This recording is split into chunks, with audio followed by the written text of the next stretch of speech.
Welcome to The Explainer. Today, we're going to pull back the curtain on an invisible force that connects just about everything, from the coffee you drink in the morning to the blood flowing through your veins, and even the massive factories that build our world.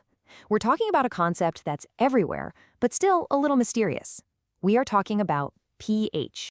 So let me ask you this. What could your morning coffee, your own blood, and a swimming pool possibly have in common? I mean, they seem totally different, right? But believe it or not, they all share one fundamental, really powerful measurement. And that common thread is pH. So in this first part, we're going to unpack exactly what that means. Let's dive into the power of hydrogen.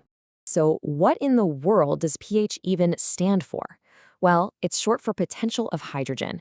And really, that's just a sciencey way of saying it's a measurement of how many hydrogen ions are floating around in a solution.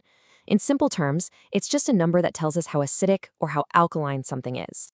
This whole measurement system is laid out on a scale that runs from 0 to 14. Anything that falls below a 7, think lemon juice or vinegar, is considered acidic. That just means it has more of those hydrogen ions. Now, anything above a 7, like baking soda or bleach, is alkaline, which you might also hear called basic. And right there in the sweet spot, at a perfect 7, that's neutral. That's the pH of pure water. But here's where it gets really wild. The scale isn't linear, it's logarithmic. What does that mean? It means every single number you go down, the acidity jumps up by 10 times. So something with a pH of 5 isn't just a little bit more acidic than something with a pH of 6. No, it is 10 times more acidic. And a pH of 4? That's 100 times more acidic. So you can see how a tiny change in the number means a massive change in the actual chemistry. Okay, so we know what pH is now, but why does it matter so much? Why should we care? Well, let's get into our next section and see how this one simple number is absolutely critical for pretty much everything. The impact of pH is just huge. We can really break down its importance into 4 key areas: our own bodies, our biological systems, the environment all around us, all the industrial processes that make modern life possible, and even our day-to-day health and hygiene. Let's make this really personal for a second. Right now, as you're watching this, your body is working incredibly hard to keep your blood at a super precise pH of 7.4. If that number moves even a tiny bit, the vital proteins and enzymes that run, everything in your body can just stop working right. It's an unbelievably delicate life or death balancing act. And you know what? That exact same principle applies to the entire planet. The pH of the soil literally determines what food can grow and what can't. The pH of our oceans and rivers determines which fish and which plants can survive. It's a planetary scale balancing act. So if pH is this important, how do we actually measure it? In our final section, we're going to look at the tools of the trade. Everything from the simplest little strips of paper to some incredibly sophisticated high-tech sensors. For most of us, there are really 2 main ways to check pH. On one hand, you've got these simple test strips. It's basically just a piece of paper that changes color to give you a quick estimate. They're cheap, they're easy. Then you've got electronic pH meters.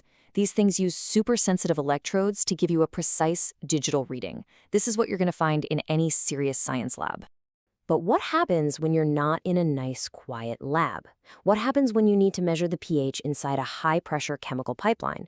Or in a food factory where one tiny error could ruin thousands of gallons of product? Well, the challenge becomes absolutely immense. The measurement has to be perfect, it has to be non-stop, and it has to happen in some brutally tough conditions. This is where we get into some seriously cool hardware. What you're looking at here is a standard glass pH sensor. This thing is the workhorse of the industry. It's used for all kinds of precise measurements in labs and in big applications like water treatment. It's a classic, reliable design. But you can probably see the issue. You can't have glass everywhere. Imagine you're making yogurt or soda. A broken glass sensor would be a complete disaster. And that's exactly why they invented these unbreakable ISFT sensors. Instead of glass, they use a tiny semiconductor chip, which makes them super tough and perfectly safe for the stuff we eat and drink.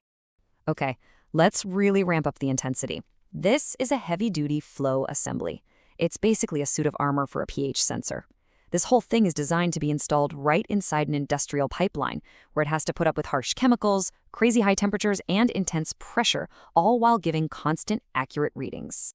And now, for what might be the most ingenious piece of pH tech out there, the retractable assembly. Just think about it for a second. What happens if your sensor inside that pipeline gets dirty or needs to be replaced? You can't just shut down a multi-million-dollar chemical plant. Well, this incredible piece of engineering lets you pull the sensor back, clean it, calibrate it, or even replace it entirely, all while the main process keeps running at full speed. It's an amazing solution to a very, very high-stakes problem. So, from a simple number on a scale all the way to these mind-boggling industrial sensors, pH is a perfect example of a fundamental, invisible force that is quietly running our world. And it kind of leaves you with one final thought, doesn't it? What other invisible forces are out there right now, shaping everything around us, just waiting to be explained?